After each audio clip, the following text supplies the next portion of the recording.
आजकल आप देख रहे हैं जिम करते हुए लोगों की मौत हो रही है। शादी या किसी फंक्शन में नाचने गाने के दौरान भी लोगों की मौत हो रही है, या फिर जॉगिंग के दौरान भी लोगों की मौत हो रही है।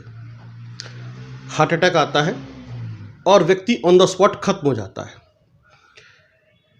कभी कभी डॉक्टर्स को लगता है कि ये गैस का दर्द है और वो उसको रेफ़र कर देते हैं, या एक गैस के दर्द की गोली देकर उसको रेफ़र कर देते हैं, आप आराम कीजिए। लेकिन ये बीमारी जिस तरीके से हमारे सामने आ रही है, इसने लोगों को डरा दिया है। क्या रीज़न है? इसी पे बात करते हैं डॉक्टर ब्रजपाल त्यागी से। डॉक्टर साहब, अभी हाल ही में कुछ दिन पहले एक और घटना घटी गाजियाबाद के इंदिरापुरम में। शादी में था लड़का, पेन हुआ चेस्ट में और डॉक्टर ने कहा कि इसको गैस का दर्द है, और कुछ घंटों बाद लड़के की डेथ हो जाती है। 32 साल का लड़का था। तो इस तरह की जो डेथ हो रही है, हार्ट अटैक पड़ रहे हैं, लोग मर रहे हैं, आप इसको कैसे देखते हैं? जो ये पोस्ट कोविड एरा में हार्ट अटैक की प्रॉब्लम्स आ रही हैं, इनका जो सीधा सीधा है वो ये है कि कोविड के दौरान जो माइक्रो एम्बोलाई और एम्बोलाई हमारी खून की नसों में बने हैं, वो हार्ट में और ब्रेन में जाते हैं और इस तरह का अटैक पैदा करते हैं। उससे भी ऊपर जो ये मांसपेशियां हैं हमारी हार्ट की, माइक्रो एम्बोलाई वैक्सीनेशन से और इन्फेक्शन से बनने के बाद उन तक खून की सप्लाई इतनी अच्छी नहीं जा पाई है जितनी जानी चाहिए। तो उनमें हाइपोटोनिया है। हाइपोटोनिया मतलब ये है कि जो उनकी टोन होनी चाहिए, पंप करने की पावर होनी चाहिए, वो पावर उनमें नहीं है।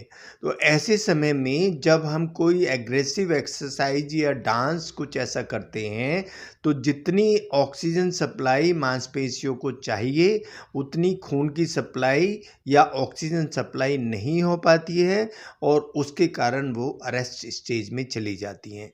इसी को हम हार्ट अटैक या इसको ब्रेन अटैक भी हम बोलते हैं, अगर वो खून का थक्का ब्रेन की तरफ चला जाता है।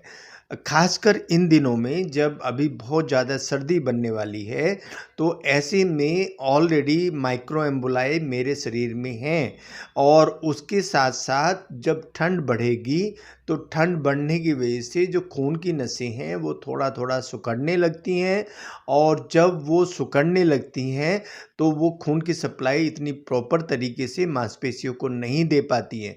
मांसपेशियों को ना देने से वो स्टैंड स्टिल वाली स्टेज में चली जाती है। तो अब सवाल यहाँ पर ये उठता है कि अब ऐसे में हम अपना ध्यान कैसे रखें? कैसे पता चले कि हमें ये हार्ट अटैक है, और डॉक्टर्स को भी कैसे पता चले कि ये गैस का दर्द नहीं है, ये एक सीरियस सिचुएशन है उनके लिए भी?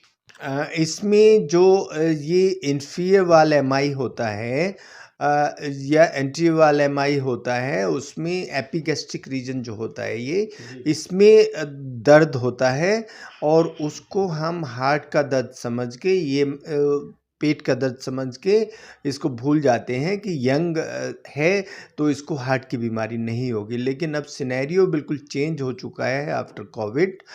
हमारे पास ऐसे ऐसे पेशेंट आते हैं जो यहाँ सीढ़ी चल के आए और आने के बाद हमें बताते हैं कि मेरे इस जगह पे खिंचाव हो रहा है, हमने ईसीजी कराया तो उनको ईसीजी में चेंजेज आए, उनके हार्मोन में चेंजेस मिले, और इमीडिएटली उनको हमने हायर सेंटर भेजा, तो उनको हार्ट की नस में धक्का मिला और उनकी एंजियोप्लास्टी की गई।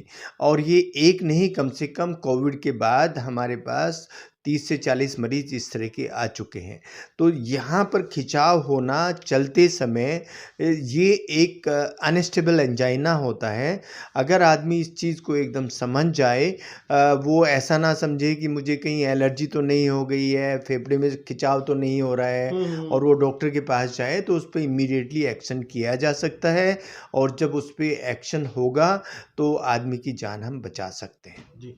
तो डॉक्टर साहब, ये तो समझ में आता है कि कोविड के बाद बहुत सारी चीज़ें बदल गई हैं, और सेहत को लेकर बॉडी का जो रिएक्शन है और बिहेवियर है, ये भी बदल चुका है। जी। ऐसे में हमें भी समझना होगा और डॉक्टर्स को भी समझना समझना होगा, और हर रिएक्शन को सीरियसली स्टडी करना होगा। इसके बाद सवाल ये उठता है कि इस तरह की जो बीमारियां हैं, ये किस तरह की एज कैटेगरी में सबसे ज़्यादा देखने के लिए मिल रही हैं और उसका बचाव कैसे होगा? जो इस तरह की बीमारियां हैं, वो हमें 20 से 40 साल के बीच में ज़्यादा देखने को मिल रही हैं और उसका सीधा-सीधा जो इम्पैक्ट पड़ता है, वो इस एज ग्रुप पे इसलिए पड़ता है कि यही लोग ऐसे हैं, जो आर्मी में जाते हैं, जो पुलिस में जाते हैं, जो लंबी रेस करते हैं और हर रोज़ की प्रैक्टिस करते हैं, ज़्यादा एक्सरसाइज़ करते हैं। क्योंकि उनको उस बात का अंदाज़ा नहीं है कि अब हमारा शरीर कोविड के बाद कैसा है और वो इसकी चपेट में आ जाते हैं। जी। तो इससे बचने के लिए क्या-क्या करना चाहिए?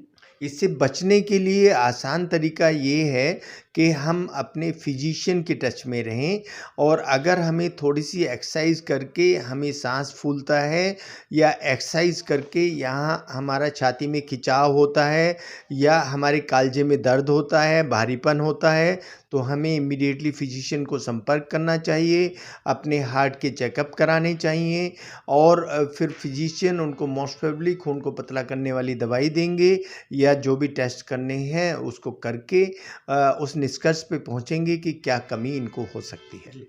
तो अभी आपने सुना डॉक्टर बृजपाल त्यागी को, जिस तरीके से वो बता रहे हैं कि ये किसी भी एज ग्रुप में हो सकता है, यानी कि 20, 25, 26, 30, 35, 40 तक ये जा रहा है। इसमें ऐसे में अपना ध्यान रखना बहुत ज़रूरी है और डॉक्टर्स के टच में आप बने रहिए। देखते रहिए healthy life with doctor Brijpal Tyagi.